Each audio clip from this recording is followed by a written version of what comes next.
요즘에 이 뉴스를 보면은 계속 반복적으로 또 이제 공통적으로 나오는 뉴스가 있습니다. 여러분들도 다 아실 텐데요. 두 글자로 시작됩니다. 뭔지 다들 아시죠? 네, 미투입니다. 이 연일 쏟아지는 이 미투 관련 기사와 이 뉴스들을 접하면서 이 로마서 3장에 나오는 선언이 더 실감나게 다가왔습니다. 그 부분은 저번에 저희가 읽었던 로마서 3장 10절에서 18절입니다. 한번 눈으로 보시죠. 제가 읽도록 하겠습니다. 로마서 3장 10절에서부터 18절입니다. 기록된 바 의인은 없나니 하나도 없으며 깨닫는 자도 없고 하나님을 찾는 자도 없고 다 치우쳐 함께 무익하게 되고 선을 행하는 자는 없나니 하나도 없도다. 그들의 목구멍은 열린 무덤이요 그 혀로는 속임을 일삼으며 그 입술에는 독사의 독이 있고 그 입에는 저주와 악독이 가득하고 그 발은 피 흘리는데 빠른지라. 파멸과 고생이 그 길에 있어 평강의 길을 알지 못하였고 그들의 눈앞에 하나님을 두려워함이 없느니라 함과 같으니라. 아멘. 이 글을 쓴 바울은 1세기의 사람이었음에도 불구하고 저희가 지금 살고 있는 21세기의 현실을 마치 직접 보면서 얘기하는 것만 같습니다. 아니, 어떻게 보면 지금까지 이어져 온 이 인류의 역사가 이러한 죄의 길을 반복해서 걸어왔는지도 모릅니다.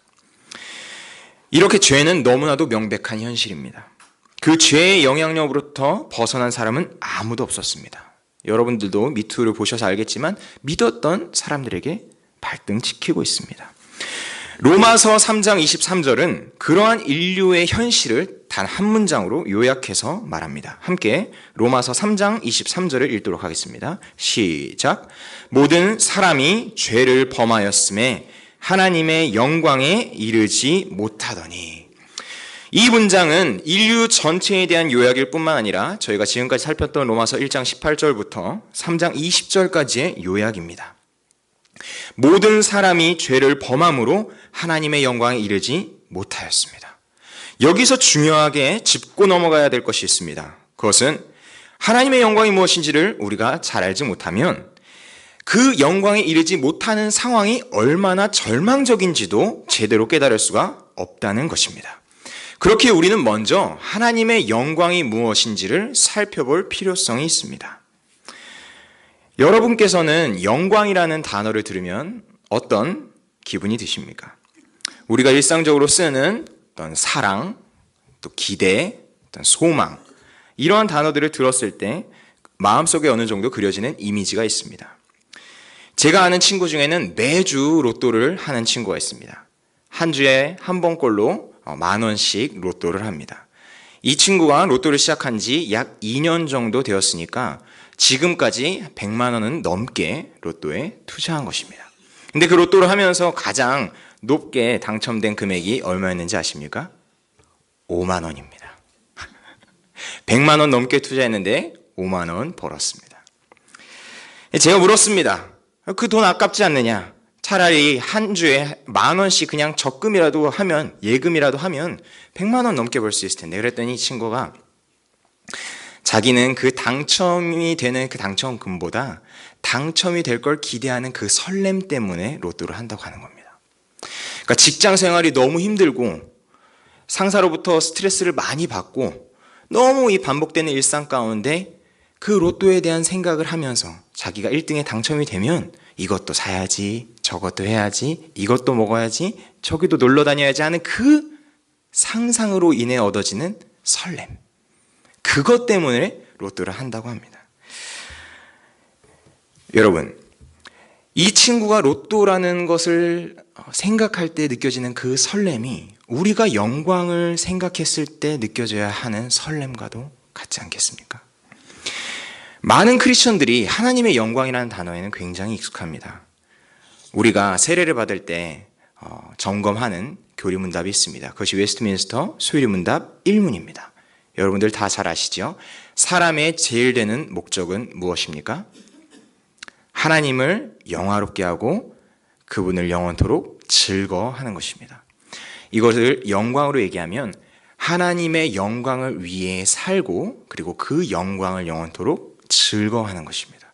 그래서 이것을 우리는 어려서 교육을 받았기 때문에 누군가 이렇게 쿡 찌르면 사람의 목적이 뭐야? 그러니까 너의 인생의 목적이 뭐야? 라고 물어보면 우리는 자동 반사적으로 하나님의 영광. 당연히 하나님의 영광을 위해 살지요. 라고 대답은 합니다. 그러나 실제 삶 속에서 그 하나님의 영광을 즐거워하는 모습은 잘 따라오지 않는다는 것이죠. 이처럼 우리가 하나님의 영광에 대해서는 많이 들어봤지만 하나님의 영광을 직접적으로 경험하고 그것에 대해서 깨닫는 것이 부재하기 때문에 하나님의 영광에 이르지 못한다는 상황이 얼마나 절망적인지도 깨닫기가 어려운 것입니다. 그래서 어떤 사람들은 하나님의 영광에 이르지 못한다는 것이 그래서 뭐 어쩌라고 하나님의 영광에 이르지 못하는 게 그렇게 큰일인가? 라고 반문할 수도 있는 것입니다. 만약 여러분들 아이들을 키우는 가정에서 이러한 선언이 내려진다고 한번 해봅시다. 모든 자녀가 죄를 지음에 스마트폰에 이르지 못하더니, 이런 선언이 딱 이루어졌다고 해봅시다. 그러면 우리 자녀들 어떻게 하겠습니까? 도대체 죄가 뭐길래 나와 스마트폰을 이렇게 거리를 갖게 하는가 하면서 그 죄의 문제를 해결하기 위해서 얼마나 골똘히 연구하고 또 그것을 해결하기 위해서 모든 수단과 방법을 가리지 않을 것입니다. 왜 그렇습니까? 그 자녀가 스마트폰과 떨어지는 그 고통이 너무나도 크기 때문입니다. 그래서 스마트폰과 다시 이어지기 위해서 그 죄의 문제를 해결하고 싶어 할 것입니다. 여러분, 아이들과 이 수련의 장소를 결정하게 될 때 아이들이 질문하는 것이 무엇이 있는 줄 아십니까? 수련의 장소에 샤워 시설은 잘 돼 있나요? 아니면 거기 밥은 잘 주나요? 이런 질문이 아닙니다. 요즘 아이들은 어떤 질문 하냐? 거기 와이파이 잘 터져요? 이 질문 던집니다. 샤워 시설 잘 되고 잠 편하게 자는 거는 그들에게는 문제가 아니라 와이파이가 터져야 한다는 겁니다. 와이파이가 무엇입니까? 스마트폰, 인터넷을 할 때 공짜로 할 수 있는 그 통신망을 와이파이라고 부르지 않습니까? 그러니까 수련회장을 갈 때 가장 중요하게 고려해야 되는 요소는 와이파이가 빵빵하게 터지느냐. 와이파이가 빵빵하게 터져야 내가 그토록 좋아하는 스마트폰과 연결될 수 있고 그 스마트폰의 영광과 닿을 수 있기 때문입니다. 여러분, 하나님의 영광이 이 스마트폰보다 못하겠습니까? 그런데 왜 우리는 이 하나님의 영광에 대해서는 그렇게 무감각한 것일까요? 여러분, 우리는 하나님의 영광에 대한 우리의 생각과 우리의 감정과 우리의 느낌이 회복되어야 될 줄을 믿습니다. 그렇게 영광에 대한 갈망이 있을 때에 그 영광으로 향하는 길이 주어졌을 때 우리에게 기쁨이 넘치는 것입니다. 마치 스마트폰을 뺏겼다가 다시 돌려받는 아이의 표정처럼 말입니다.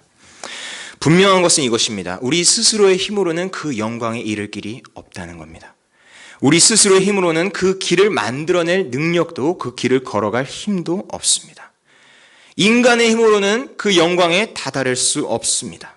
그것이 로마서 3장 10절에서 말하는 바입니다. 기록된 바 의는 없나니 하나도 없도다. 인간의 이 자리에서는 그 영광으로 갈 수 있는 길이 없습니다. 그런데 오직 의인으로만 걸을 수 있는 그 길을 사실은 율법을 통해서 유대인들에게 먼저 주어졌었습니다. 유대인들은 하나님의 택함을 받은 열방의 빛이었습니다. 그들이 율법의 길을 온전하게 걸으면 다른 이방인들도 그들을 보고 그 빛을 따라서 의인의 길을 걸을 수 있었습니다. 그런데 그 선봉이었던 그들이 그 길을 잃기 시작한 것입니다. 선봉이 길을 잘못 들어서자 다른 이방인들도 헷갈리기 시작했습니다. 하나님의 선택을 받았던 그 민족이 하나님에 대해서 신실하지 못했던 겁니다. 길을 몰라 헤매는 이방인들과 같은 처지에 놓였습니다. 그래서 이러한 상황 가운데 하나님께서는 유대인들과 이방인들 모두를 위해서 무언가는 하셔야 했습니다.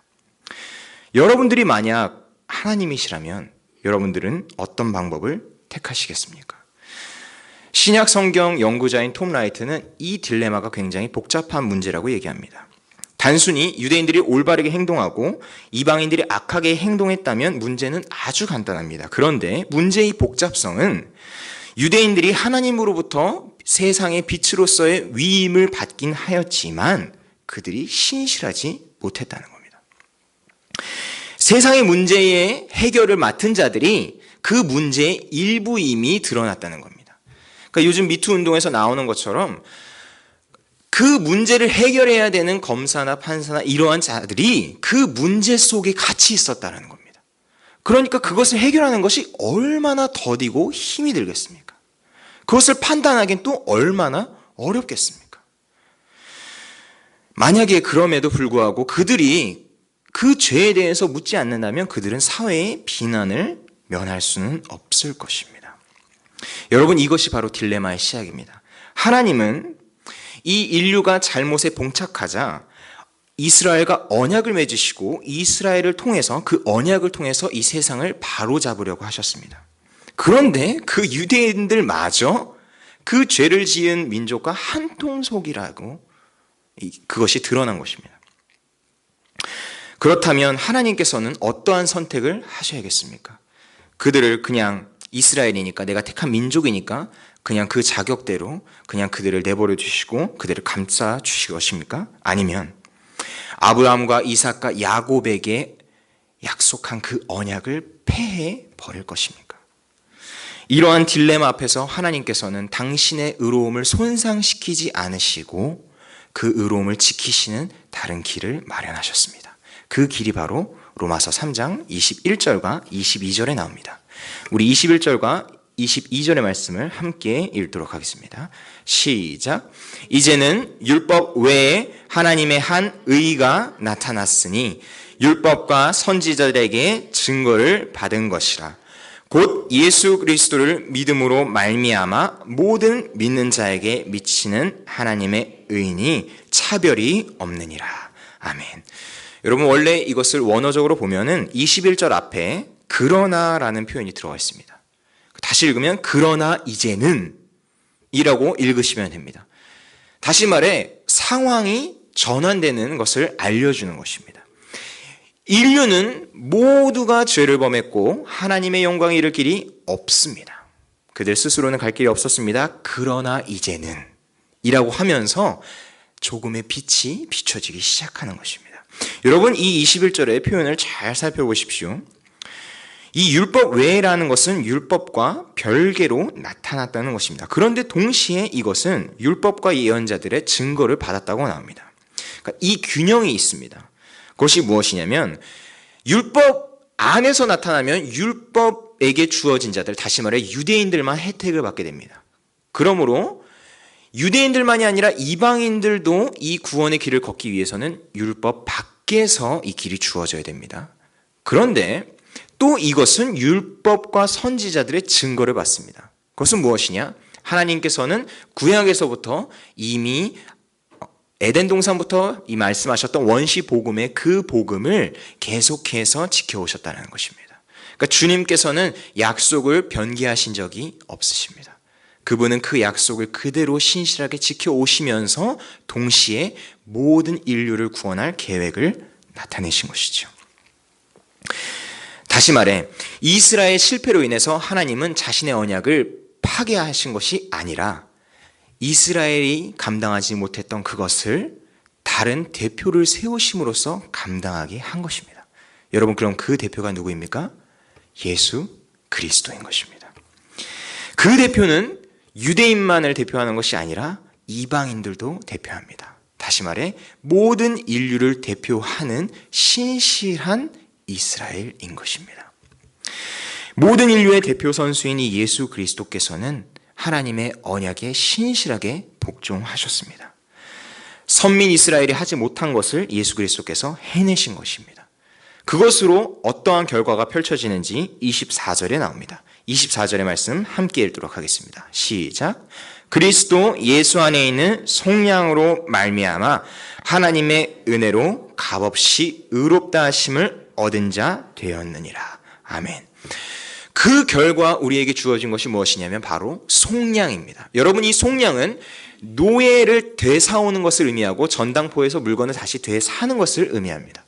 다시 말해 예수님의 죽음이 죄로 인해서 팔렸던 우리를 다시 사셨다라는 겁니다.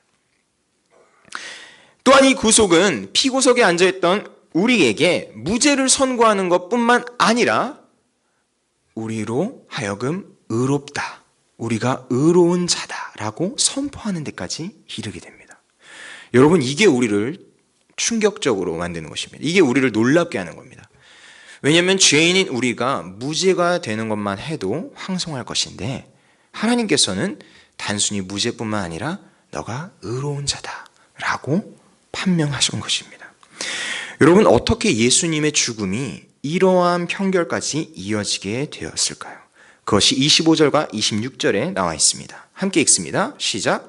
이 예수를 하나님이 그의 피로 믿음으로 말미암는 화목제물로 세우셨으니 이는 하나님께서 길이 참으시는 중에 전에 지은 죄를 간과하심으로 자기의 의로우심을 나타내려 하심이니 곧 이때에 자기의 의로우심을 나타내사 자기도 의로우시며 또한 예수 믿는 자를 의롭다 하려 하심이라.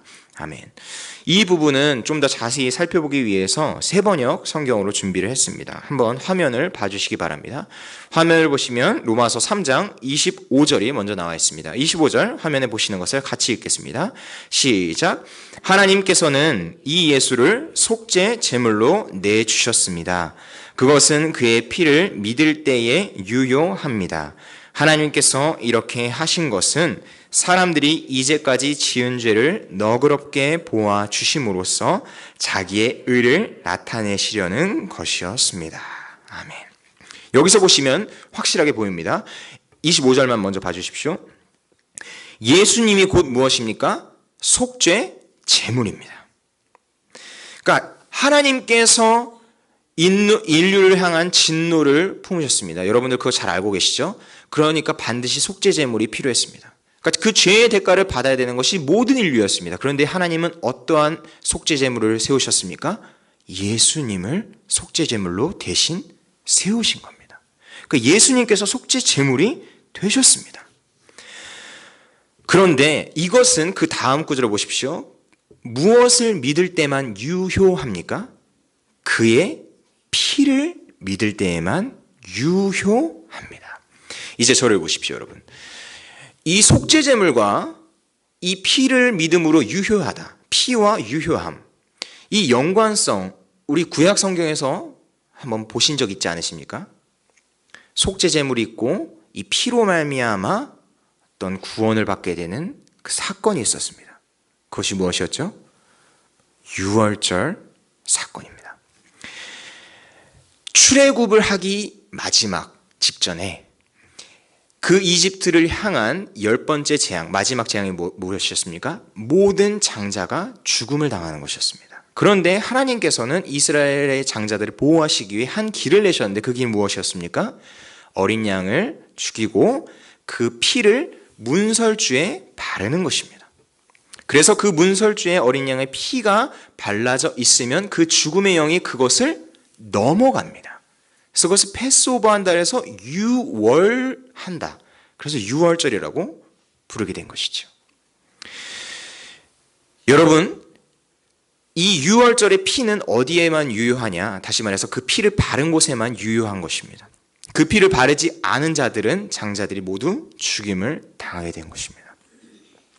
여러분, 우리가 이 구절을 읽을 때 이 유월절의 장면이 같이 오버랩이 되어야 합니다.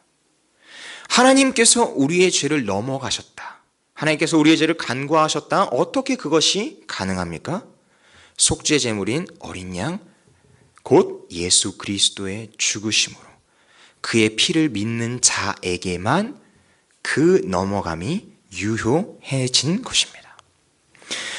여러분, 그럼으로써 이 구약 성경에서부터 이 신약까지 예수 그리스도의 십자가의 사건까지 이어지는 이 맥락이 보이십니까?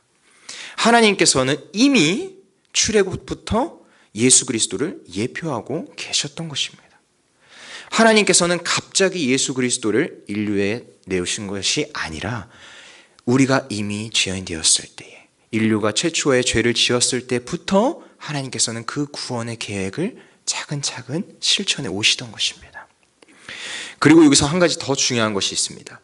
우리가 이 구원, 구속에 대한 의미를 생각할 때 우리는 우리 중심적으로만 생각하기가 쉽습니다. 다시 말해 예수님의 죽음은 나의 죄를 위한 것이다. 그것은 맞습니다. 그런데 그것은 절반만 맞습니다. 왜 그러냐? 예수님의 죽음은 단순히 우리의 죄뿐만이 아니라, 다시 말해 우리를 의롭다고 하실 뿐만 아니라 하나님 자신 스스로가 의롭다는 것을 온 세계에 알리시기 위함이었습니다. 이 두 가지가 같이 충족되는 것이 예수님의 십자가 사건입니다. 그 다음 절 26절을 보시면 그것이 이해가 될 것입니다. 26절 화면에 있습니다. 같이 읽겠습니다. 시작. 하나님께서 오래 참으시다가 지금 이때에 자기의 의로우심을 나타내신 것은 하나님은 의로우신 분이시라는 것과 예수를 믿는 사람은 누구나 의롭다고 하신다는 것을 보여주시려는 것입니다. 아멘. 여러분 보셨습니까? 단순히 우리의 죄 또한 우리의 의로움만을 위해서 예수 그리스도의 십자가 사건이 있는 것이 아니라 그 십자가의 사건은 첫 번째 하나님의 의로우심을 온 세계에 드러내시기 위함이었습니다. 하나님의 의로우심은 반드시 죄인을 벌하시는 것으로서 드러납니다. 그런데 그 공의, 다시 말해 그 의로움에는 사랑이 필요했습니다. 그래서 그 공의와 사랑이 함께 만나는 지점을 우리는 십자가라고 부르는 것입니다. 여러분, 이것이 우리 기독교의 신비라고 생각되어집니다. 그러니까 우리는 이것을 너무 많이 들어왔기 때문에 이 신비에 있어서 놀라움이 적을 수 있습니다. 그러나 이것을 우리가 생각하고 또 묵상하면 묵상할수록 이것이 얼마나 놀라운 일인지 모릅니다. 하나님께서 자신의 의로우심도 보호하시고 우리의 의로우심까지 함께 지키셨습니다. 그것은 오직 예수 그리스도의 십자가 사건으로만 가능한 것이었습니다. 여러분, 이것이 하나님께서 예수 그리스도를 통해 우리 인류에게 주어주신 구원의 길입니다. 그런데 그 길은 행위가 아닌 오직 믿음으로만 걸어갈 수 있습니다. 그것은 27절과 28절에 나온 그대로입니다. 우리 성경을 보시겠습니다. 27절과 28절 함께 읽습니다. 시작. 그런즉 자랑할 때가 어디냐? 있을 수가 없느니라. 무슨 법으로냐? 행위로냐? 아니라 오직 믿음의 법으로니라. 그러므로 사람이 의롭다 하심을 얻는 것은 율법의 행위에 있지 않고 믿음으로 되는 줄 우리가 인정하노라. 아멘. 여러분, 왜 하나님께서 이 구원의 길을 허락하실 때에 율법의 행위가 아닌 믿음의 길로서 허락하신 것일까요? 그것은 율법으로 그것을 허락하게 되면은 율법에 속한 자들, 다시 말해 유대인들에게만 그 혜택이 주어지기 때문에 그렇습니다. 그러니까 믿음의 법으로서, 믿음으로써 우리에게 이 길을 허락하신다는 것은 모든 인류를 향한 주님의 구원 계획인 것입니다. 그래서 29절과 30절에 나온 것처럼 하나님은 다만 유대인의 하나님이시냐? 또한 이방인의 하나님은 아니시냐? 진실로 이방인의 하나님도 되시느니라. 할례자도 믿음으로 말미암아 또한 무할례자도 믿음으로 말미암아 의롭다 하실 분은 하나님은 한 분이시니라. 아멘. 하나님께서는 이렇게 믿음으로써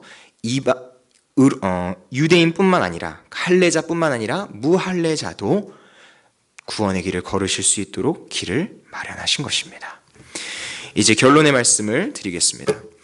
설교 서두에 저는 이 스마트폰과 하나님의 영광에 대한 이 비유를 여러분들에게 이야기해 드렸습니다. 여러분, 스마트폰을 온전히 잘 즐기기 위해서는 어느 곳에 가야 한댔습니까? 와이파이가 잘 터지는 곳에 가야 한다고 말씀드렸습니다. 그런데 그 와이파이가 빵빵하게 터지는 곳에서도요, 인터넷 접속이 안 되는 경우가 있습니다. 그것이 언제냐면 이 와이파이에 비밀번호가 있습니다. 그러니까 그 비밀번호가 걸려져 있는 곳에서는 와이파이가 터지지만 그 와이파이를 이용할 수 없습니다. 다시 말해 스마트폰으로 인터넷을 사용할 수 없는 것이죠. 그러면 그 비밀번호를 알아야 합니다. 여러분, 하나님께서 우리에게 허락해 주신 그 구원의 길, 그 영광을 맛볼 수 있게 허락하신 와이파이가 있습니다. 그것이 바로 예수 그리스도입니다. 예수 그리스도라는 와이파이를 통해서 우리는 하나님의 영광에 접속할 수 있게 된 것입니다. 그런데 그 와이파이에는 비번이 있습니다. 비밀번호가 있는데 그 비밀번호의 이름이 무엇입니까? 바로 믿음입니다. 믿음을 입력해야만 예수 그리스도께 닿을 수 있고 그 예수 그리스도를 통해 하나님의 영광을 맛볼 수 있는 것입니다. 여러분, 근데 이 와이파이 비번도요, 내가 스스로는 알아낼 수가 없습니다. 와이파이 비번을 먼저 알고 있는 자가 저에게 그것을 알려줘야 합니다. 여러분, 이 와이파이의 비번을 먼저 알고 이 비번을 입력했던 자가 있습니다. 그게 누군지 아십니까? 바로 다음 장인 4장에 나오는 아브라함입니다. 믿음을 입력했던 그 아브라함의 삶을 다음 시간에 함께 살펴보겠습니다. 기도하겠습니다.